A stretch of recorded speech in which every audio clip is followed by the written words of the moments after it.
Welcome back to the True Alien Podcast, everyone. Buckle up, because today's paranormal probe, well, it's taking us on a wild ride. We're talking about a discovery so bizarre, it'll make you rethink everything you thought you knew about, well, ancient Egypt. We've got some seriously intriguing sources to dig into today, and let me tell you, they point to something way stranger than your typical pharaoh and mummy combo. Oh, yeah, you could say that. We're diving headfirst into an archaeological expedition that unearthed findings so unbelievable, so out there, that they'd make even the most skeptical eyebrow raise. Exactly. And that's what we're here for, right? To unpack this wild narrative, separate the fact from the fiction, and see what we can learn about the universe, or at least have some fun with the stranger side of history. That's the spirit. So, you ready to get this paranormal probe rolling? Absolutely, let's do it. Our story starts with Professor Daniel Kessler and his team of geologists. Now, they weren't your average archaeology crew with brushes and trowels. These guys were armed with cutting-edge georadar tech, scanning beneath the Great Pyramid. Georadar, it's pretty cool, actually. It uses radio waves to create images of what lies beneath the surface without actually having to dig. Right, like an X-ray for the Earth. Exactly. And what their georadar picked up was, well, baffling. They found a huge void, a massive empty space deep within the bedrock. But here's the thing. There shouldn't have been any void there, not at that depth, not in solid rock. Yeah, that's the first hint that something's not quite right, isn't it? I mean, an unexpected void like that, it throws a wrench into our understanding of the pyramid's structure and, well, basic geology. Yeah, It makes you wonder what else could be hidden beneath those ancient stones. totally. Now, these guys were persistent. They spent months drilling down, meticulously trying to reach this mysterious void. And finally, their drill bit broke through. But instead of hitting the expected limestone, they encountered something truly unexpected. Wait, don't tell me. They found a secret chamber filled with gold and jewels. Haha, not quite. What they found was even stranger.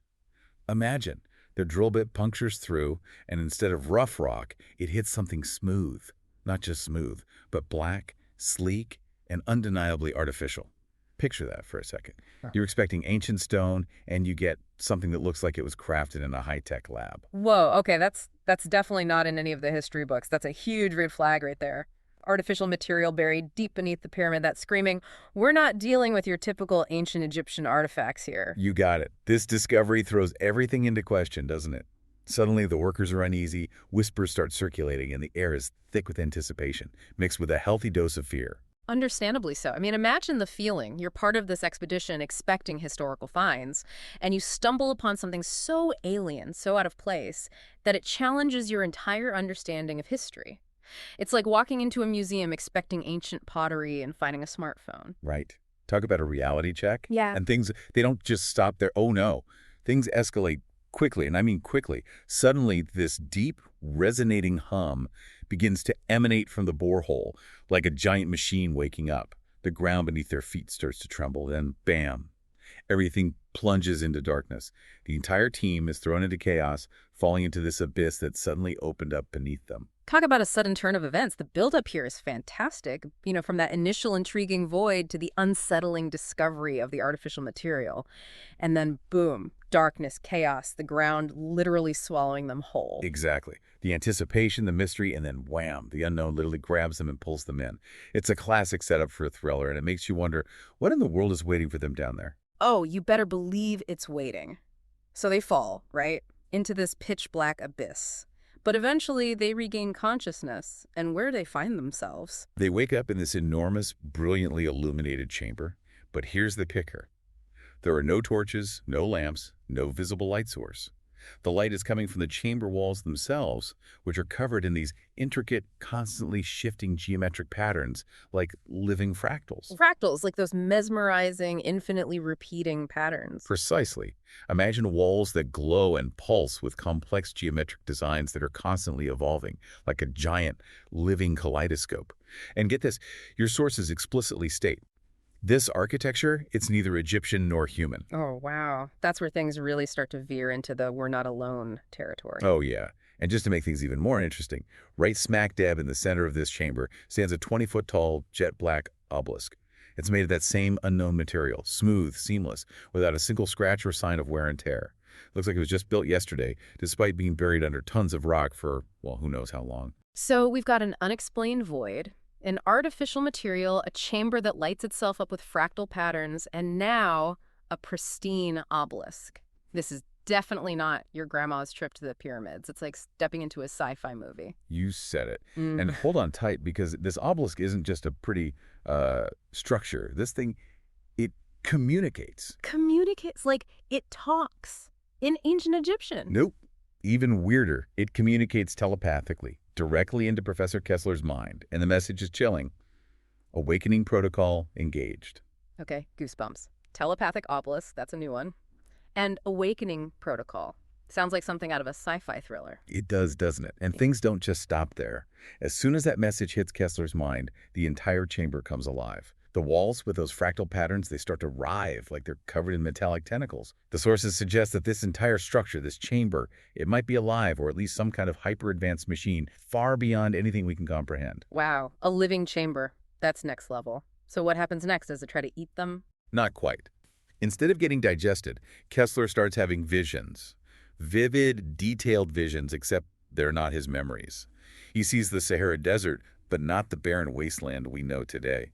He sees it as a lush, green paradise, teeming with life and dotted with these black towers, just like the obelisk, all connected by arcs of energy, like some kind of planetary power grid. Oh, so those obelisks weren't just decorations. They were part of some kind of advanced technology network. It seems that way. The vision suggests that these towers, including the pyramids, weren't tombs at all, but powerful energy stations built by an advanced pre-human civilization. And this civilization, they didn't come to conquer. They came to Earth to terraform it, to experiment, to reshape it for their own purposes. That's pretty mind-blowing, isn't it? I mean, if this is true, it rewrites everything we know about human history, about our place in the universe. It does, doesn't it? And then the visions show a massive war, a devastating conflict that wiped out this advanced civilization and buried their incredible technology beneath the sands of time. For centuries, their technology has been dormant. But now, that awakening protocol, it suggests that this ancient system is reactivating.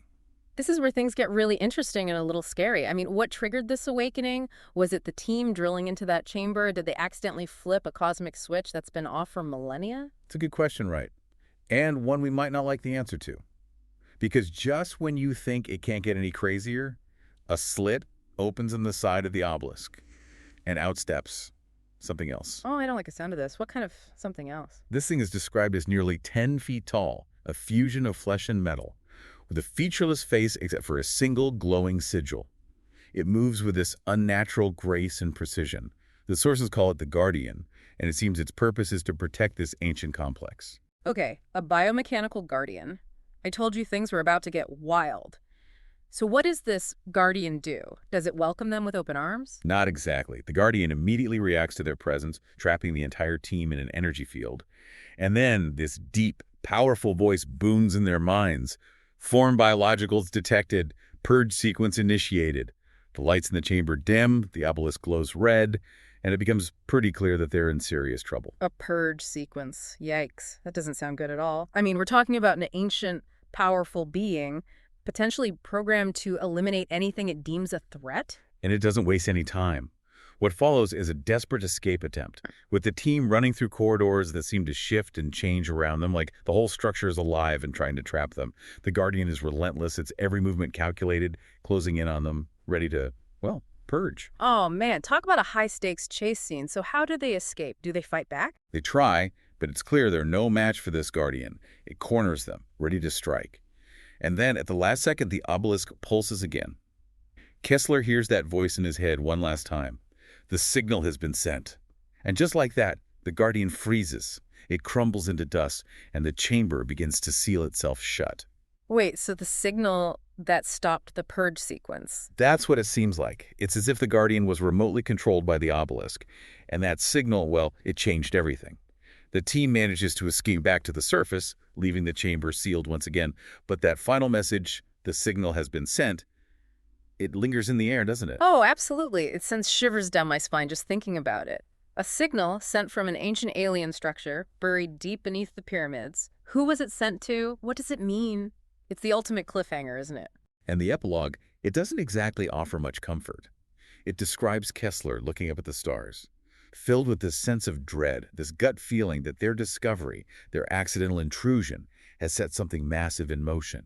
The final lines talk about something far beyond Earth, something vast and ancient, stirring in response to that signal. So it wasn't just an ancient chamber they stumbled upon. They might have stumbled upon something much, much bigger, something with cosmic implications. Exactly. And that, my friends, is where our paranormal probe for today leaves us, hanging on the edge of a cosmic mystery, with more questions than answers. So what does all this mean for us, for humanity? Well, for one thing, it tells us that the universe is a far stranger and more wondrous place than we could have ever imagined. I mean, we've got this incredibly advanced technology buried beneath one of humanity's oldest monuments. Technology capable of terraforming planets, generating unbelievable amounts of energy, and even sending signals across the vastness of space. It's mind-blowing, isn't it? And it makes you question everything you thought you knew about history, about our place in the cosmos. It does. I mean, if even a fraction of what we've discussed today is true, it completely changes our understanding of the past. It tells us that we might not be alone, that we might not even be the first intelligent civilization on this planet. Right. And the idea of that ancient war, that cataclysm that wiped out this advanced civilization, it makes you wonder about our own future, doesn't it? Are we on a similar path? Could there be other dormant systems, other guardians waiting to be awakened? It's a chilling thought, for sure, but it also highlights the importance of curiosity, of exploration, of pushing the boundaries of what we know, because who knows what other secrets are still out there waiting to be discovered. You got it. So what does this all mean for you, the listener who tuned into the True Alien podcast today? I think it's a reminder that the world is full of mysteries, full of possibilities that we can't even begin to comprehend. It tells you to keep looking up, keep asking questions, and never take anything for granted. Because the truth, well, it might be a lot stranger and a lot more exciting than we ever thought possible. Exactly. And who knows? Maybe one day we'll finally get those answers and unravel the mysteries of that ancient signal and discover the truth about what's really out there. Here's hoping. And until then, keep exploring the strange and wonderful world around us. And thank you for joining us on the True Alien podcast. We'll see you next time.